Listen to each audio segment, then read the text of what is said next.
Bradley. I'm Gretchen. And we're in Coed Pageant. Feeling pretty strong, surprisingly good. Consider.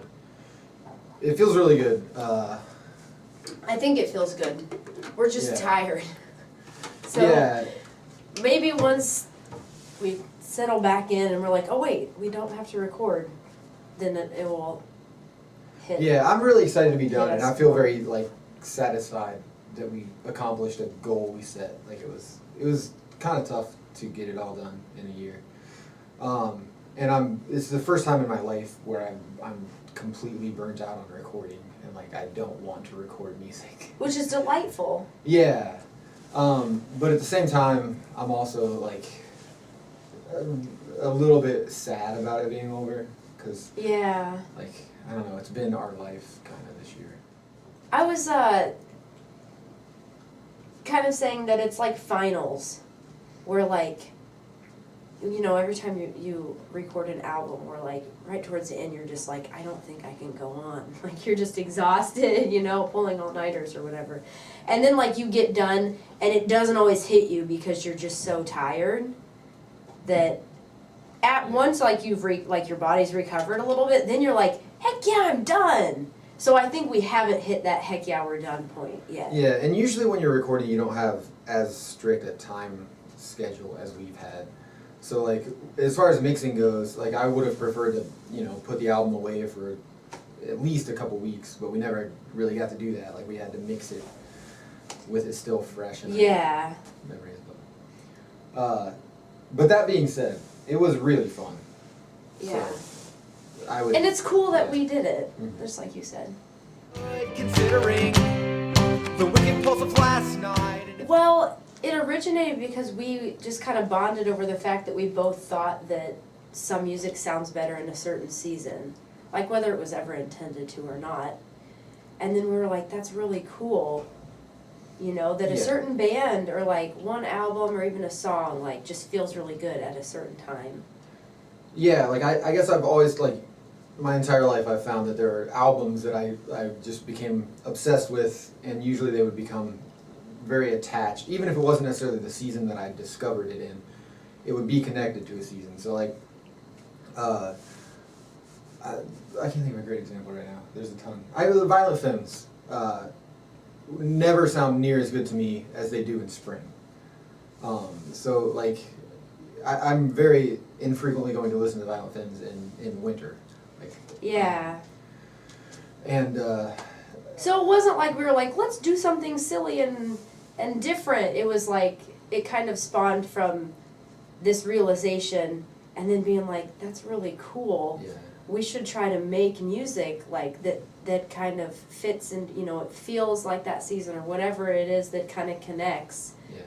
And then connects you to it. It got a little silly because we tried to do it all in a year. Yeah, so we thought of this, and it was last winter, and we were like, well, if we started winter, we'd already be kind of behind. Should we do it? We're just okay, we're just going to go for it. Let's do one for every season, not just one season. And let's do it all in 1 year. And it worked out. Last night and its violent path to sleep. It's good to see the sun. I think it can vary, and it's subjective. So anybody could argue me. Bradley could argue me. But I think we did. We have different opinions. But one thing I think is very characteristic of winter is some type of richness or resonance, in the texture or how it feels, because everything you're hearing is making you feel something. Whereas spring is very light. And that's one of many, many distinctions you could make. You want to say anything? Well, I agree with that. Instrumentation was something that I think, on a kind of simple level, plays a big part of it. But I think content as well. Spring, you're not going to want to listen to a song about despair in spring. I'm not. You're going to want to listen to songs with that hope and the unrealistic hopefulness that comes with the eagerness of spring. Yeah, where you feel like everything's going to be good all the time for the rest of your life. But yeah, I think also, like you were saying, winter is kind of dense. Like you want a lot of. I wanted a lot of layers. And spring we stripped it down and it was very much not layered as much. And winter's contemplative. To go off what Yeah. you were saying about spring being like hopeful. Yeah, winter, you Decemberists have are a lot- good winter band, I think, and it's not just because December's in their name, because their instrumentation and his like the timbre of his voice, like the whole sound and feel that they have to me is so winter, like it's really rich. See, I think they're a fall band. There you go. And I think our band is somewhere between summer and fall, like sometimes summer, sometimes fall or whatever. So I think that's naturally where we fall. So it wasn't as deliberate trying to make the sound as winter and spring were. So it's harder to say. Yeah. But I think fall instrumentation, a lot of acoustic instruments work well in fall. Echoey kind of reverb, heavy reverb. With you have to leave Yeah, some space. yeah. I thought fall, like I'd kind of been looking forward to fall all year because that's my favorite season, and I think a lot of my favorite music sounds best in fall. But then it ended up being, I think, the hardest one to make. For some reason, we did a lot of arguing over whether songs were fall or not.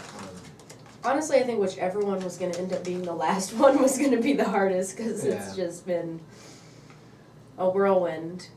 But yeah, and the other thing that's tricky about fall is, to me, fall kind of feels like, as far as like, it's kind of a beginning season because I always, you start school in the fall, you start, you move in the fall if you're a student, I guess. Yeah. But then it's also like a closing for sure, like it's the end of the year, everything's dying and preparing for the, Yeah, it's a very like tragic transition season, whereas spring is just like so optimistic. Good to see the sunlight, considering the fog beyond my It's pretty awesome. It's really convenient for sure. Yeah. Because we live where we record and practice, so there's scheduling is very easy. Plus, it's it's awesome. We get to make albums together, which is, I don't know. Not many people do that for like their date or whatever, quality time. I'm gonna say something really weird now. It's kind of like a version of having kids making an album. Like it's when it's just the two of us, like it feels very much Yeah. like here's our Here's our kid. It's not like having kids completely. I've never had a kid, so I shouldn't be saying anything about having kids. But it's how I picture, you're proud of it. We're like a co-team. And it's like, yeah. Yeah, okay. We that made makes it sense. together. Yeah. It can also be really draining because when you work at home, like we have our studios in our house, it's really hard to get away from. When it's like, oh, let's just, let's relax, take it easy, we've earned it, and then we're like, oh, but we could be doing work right now. So it's hard to separate. It's not like you leave your job and you drive and you get home and you're like, okay, I'm at home now. But touring is awesome if you're a married couple because you don't take up that much space. People are less suspicious of you because you're, a wholesome family on vacation. Yeah. And it's like a vacation. Like you don't have to miss anybody. Yeah. Yeah, it's ideal. It's working out well, but that's also because right now I don't want to say peaking, but we're thriving on it. I think if we did this for 10 more years, we might be like, oh man, I'm exhausted, like I never get away from you or something. Yeah, if you do anything for 10 years, Yeah. you'd probably, well, not being Get married, sick of it. you can be married more than 10 years.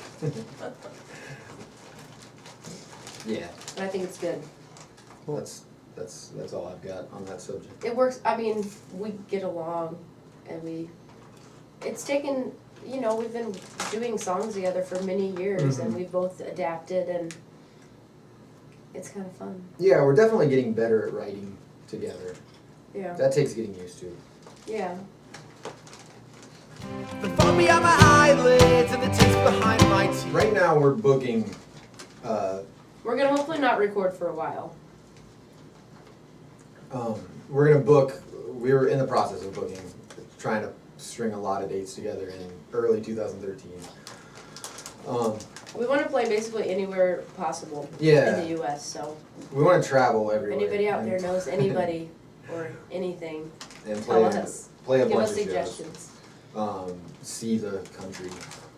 Yeah, And I think we may release. We have a lot of B-sides from the Seasons project that we're not sure what we're gonna do with. I mean, we're not they gonna might go on a full length or something. we're not gonna put them. We're not gonna put out an album of B-sides, but we might release them online or save them. I don't know.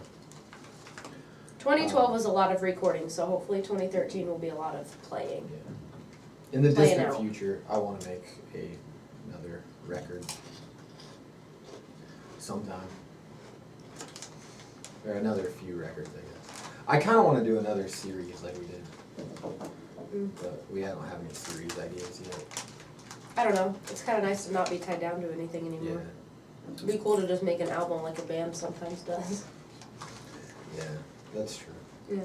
My teeth pushes me to fresh air and shivering.